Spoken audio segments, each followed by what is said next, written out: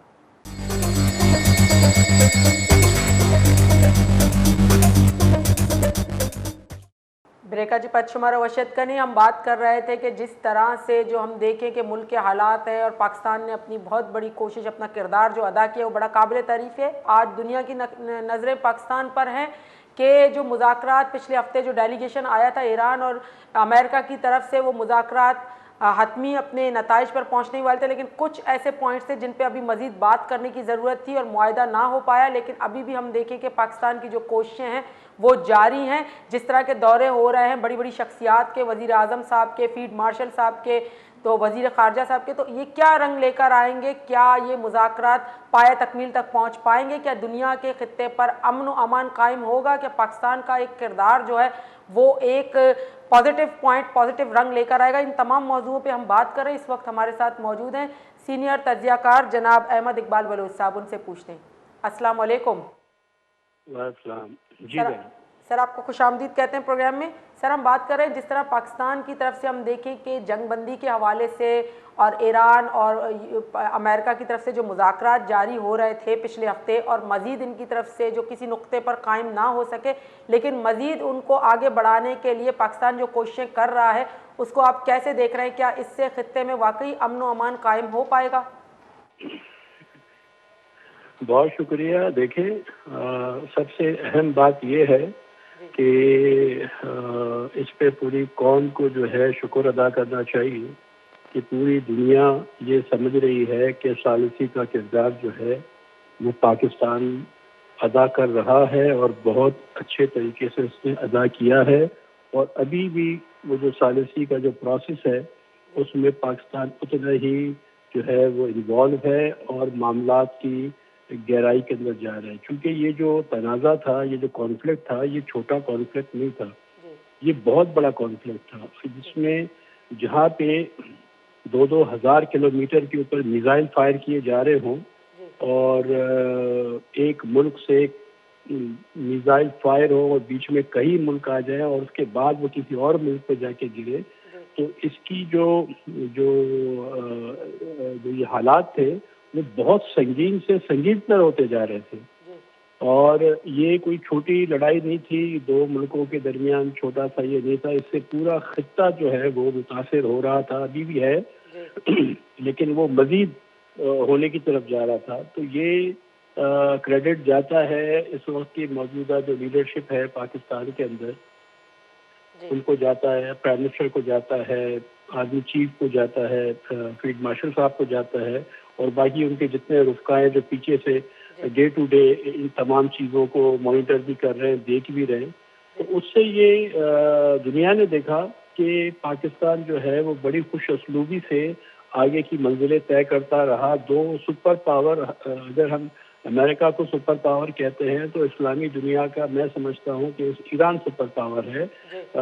کہ اس نے اس جنگ میں اپنے آپ کو ثابت کیا، وہ ڈرا نہیں، وہ اگلی صفوں تک آ کے اس نے لڑائی کی، اور اپنے دفاع کو بھی اس نے اختیار کیا، اور جو ہے وہ اٹیک بھی کیا، دونوں طرف اس نے کیا، گو کہ اس کے اوپر حملہ پہلے ہوا لیکن اس کے باوجود بھی اس کا کردار جو ہے نا بہت مثبت تھا اور بہت بہترین تھا۔ اب سوال یہ ہے کہ اس پوری سچویشن کے اندر جو پاکستان کا کردار ہے، جو آپ کا سوال ہے، بنیادی سوال ہے، وہ بہت ہی زبردست اور بہت ہی عالیشان ہے، اور ہمارے جتنے دنیا کے اندر جو پاکستان کے خلاف بات کرتے تھے، خصوصاً جو انڈیا ہے جو ہمیشہ پاکستان کے خلاف بات کرتا تھا اور پاکستان کو ایک فیل اسٹیٹ کے طور پر بتاتا تھا، اور پاکستان کو ٹیررسٹ ملک بتاتا تھا، تو ان کے اوپر ان کو ایک بہت زبردست جواب ملا کہ دنیا کی ساری طاقتیں جو ہیں وہ پاکستان سے امن ان کو مل رہا ہے. ان کو نہ دہشت گردی نہیں مل رہی ہے, ان کو ڈسٹرکشن نہیں مل رہی ہے, ان کو تباہی بربادی نہیں مل رہی ہے. تو یہ جو ان کا کلیم تھا جو پاکستان کے اوپر یہ لوگ کرتے تھے, کہتے تھے جو بھی پاکستان کے دشمن ہیں, خصوصاً میں ہندوستان کی بات کر رہا ہوں, تو وہ ان کو ایک بہت جو ہے سیٹ بیک ہوا, ایک بہت بڑا صدمہ ہوا. میں سمجھتا ہوں وہ اس ڈرامہ سے اب شاید زندگی بھر نہ نکل سکے, کیونکہ یہ ایسا ڈرامہ تھا, یہ ایسا ایک شدید ضرب تھی کہ جس ملک کے اوپر اتنی زبردست قسم کی کانسپریسی اور سازش کی جا رہی تھی کہ پاکستان کو ایک دہشت گرد ملک اور پاکستان کو جو ہے وہ ایک فیل اسٹیٹ یا پاکستان جو ہے کمزور ملک کے طور پر اس کو ثابت کرنے کی کوشش کی جا رہی تھی. دنیا نے دیکھا کہ پاکستان کا کردار بھی بڑا اچھا رہا, پاکستان جو ہے وہ ترقی کی راہ کے اوپر بھی ہے, اور پاکستان جو ہے پوری دنیا کے امن کے اوپر جو ہے وہ پاکستان کا کردار جو ہے لوگوں کے سامنے آ گیا ہے. اب آپ یہاں سے لے کے اور یہاں سے اگر آپ دیکھیں پاکستان کے معاملات کو, تو آپ کو خود اندازہ ہوگا کہ اتنا بڑا جو ہے پوری دنیا کی جنگ, اور اس کے اندر جو تیل کے معاملات ہیں اس کے اندر اتنا بڑا ایفیکٹ آنا, اور پوری دنیا کی اکنامی جو ہے وہ اوپر سے نیچے تک جو ہے وہ پریشانی سے دوچار رہی. تو پاکستان نے اس کے اندر جو ہے وہ اپنا کردار ادا کر کے ایک امن کا سلوشن دیا, اس کو ہوسٹ کیا, اور یہ سپر پاور امریکہ کا پاکستان پہ اعتماد ہے کہ ان کا وائس پریزیڈنٹ وہ آیا اور مسلسل 21 گھنٹے کی جو ہے وہ بریفنگ ہوئی, اور جو ہے مستقل گفتگو ہوئی, اور دونوں ملکوں کے جو اہم ترین لوگ تھے انہوں نے پاکستان پہ اعتماد کیا, اور پاکستان کے جو خدمات تھی ان کو سراہا, اور ابھی بھی وہ سلسلہ جاری ہے. اور میں سمجھتا ہوں کہ اس کے اچھے نتائج آنے والے دنوں میں نکلیں گے, اور ایک امن کا جو موجودہ جو دنیا کے اندر ایک غیر یقینی صورتحال ہے اس کا خاتمہ ہوگا. جی سر, اصل میں جو ڈیلیگیشن آیا تھا جو 10 اپریل کو 21 گھنٹے کی جو بریفنگ چلی تھی, وہ چند جو نکات تھے جن کے اوپر ایران کی طرف سے ابھی پراپر طریقے سے حامی نہیں بھری گئی تھی, تو کیا آپ سمجھتے ہیں کہ ان نکات کو مانا جائے گا یا ان میں کچھ لچک پیدا کر دی جائے گی تاکہ یہ مذاکرات پائے تکمیل تک پہنچائے جا سکے؟ دیکھیں, جب دو فریق آپس میں کسی تنازع میں آتے ہیں, وہ ایسا کوئی کمپیوٹر کا بٹن تو ہے نہیں کہ آپ نے اس کو آن یا آف کر دیا یا کوئی سوئچ ہے. یہ مذاکراتوں کا طریقہ کار ہی یہی ہوتا ہے. سب سے اہم بات یہ ہے کہ دو فریق جو ہے وہ ٹیبل پہ آ گئے.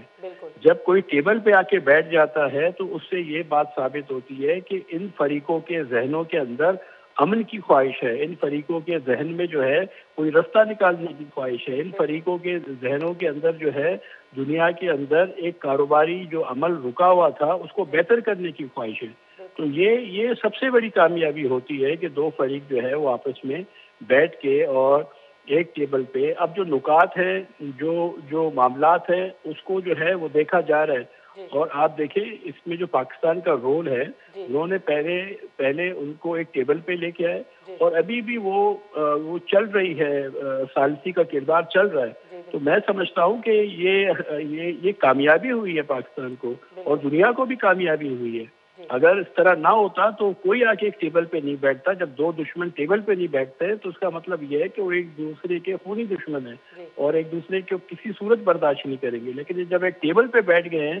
اور وہ ٹیبل کے اوپر بیٹھ کے اور انہوں نے جو ہے وہ گفتگو کی, اب وہ نکات طے ہوتے رہیں گے. ہر ایک کو دوسرے سے دشمن سے خطرہ ہوتا ہے, اس کو اس سے خطرہ ہوتا ہے. لیکن بہرحال ایک بڑی اچھی پیش رفت ہوئی کہ یہ جنگ جو ہے وہ زیادہ بڑی نہیں. جس طریقے سے صدر ٹرمپ نے جو الٹیمیٹم دیا ہوا تھا, دنیا بہت پریشان تھی, تو یہ رکا. ایک بہت بڑا دنیا کو خطرہ لاحق تھا اور وہ خطرہ جو ہے وہ رکا. تو یہ ایک بڑی اچھی پیش رفت ہوئی ہے. جی بالکل سر, یہ اسرائیل کی طرف سے ہم دیکھ رہے ہیں کہ جب یہ مذاکرات ہو رہے تھے, جب ڈیلیگیشن یہاں آیا تھا اور بات چیت چلی تھی, تو اسرائیل کی طرف سے لبنان پہ اٹیکس کیے گئے تھے. تو آپ کیا سمجھتے ہیں کہ اسرائیل کی طرف سے اس طرح کے اٹیک باقی اسٹیٹس پہ کرنا, اور جس طرح بھی سیز فائر کرایا گیا کہ لبنان پہ سیز فائر ہوگا ابھی تک ہوا, کیا مستقبل میں بھی اسرائیل کو اسی طرح سے قابو رکھا جائے گا یا وہ پھر اپنی منمانی ہی کرتا رہے گا؟ تو آپ کیا سمجھتے ہیں اس کا ایفیکٹ بھی مذاکرات پہ پڑے گا؟ دیکھیں میں یہ سمجھتا ہوں کہ اسرائیل کو جتنی طاقت امریکہ سے ملتی ہے وہ کہیں اور سے نہیں ملتی، اور اس وقت امریکہ جو ہے، امریکن عوام بھی اور امریکن کی جو موجودہ حکومت ہے وہ بھی، وہ اس بات کے اوپر ان کا ذہن بن گیا ہے کہ مزید ہم جو ہے نقصانات کی طرف نہ جائیں، مزید اس معیشت کو جو ہے ہم ختم نہ کریں، کیونکہ اسٹیٹ آف ہرمز کے اوپر جو ہے وہ ایران بیٹھا ہوا ہے، اور ایران بہت قدیم جو ہے وہ ایک قوم ہے، ایک بہت قدیم ملک ہے، اور بڑے ادھر بڑے اچھے ذہن والے لوگ ادھر رہتے ہیں، اور انہوں نے دنیا کے اوپر ایک مدت سے جو ہے ان کی حاکمیت اس علاقے کے اوپر ہے، اس کو ایسے آپ مٹا نہیں سکتے کہ آپ اس کو دھمکی دے دیں یا آپ اس کو کہیں کہ آپ ادھر سے ہٹ جائیں، وہ ہٹے گا، کیونکہ ہر ایک کو دفاع کا حق ہوتا ہے، بھلے دشمن طاقتور ہے یا ہم کمزور ہیں، یا ہم طاقتور ہیں یا دشمن کمزور ہے، دفاع کا حق ہر ایک کے پاس ہے۔ جہاں تک اسرائیل کی آپ بات کر رہے ہیں، دیکھیں وہ اس کو اپنے منطقی انجام پہ پہنچنا پڑے گا، کیونکہ اس نے جتنے بھی کام کیے ہیں پوری دنیا کی نظر میں وہ کوئی بہتر کام نہیں ہے، کوئی پوری دنیا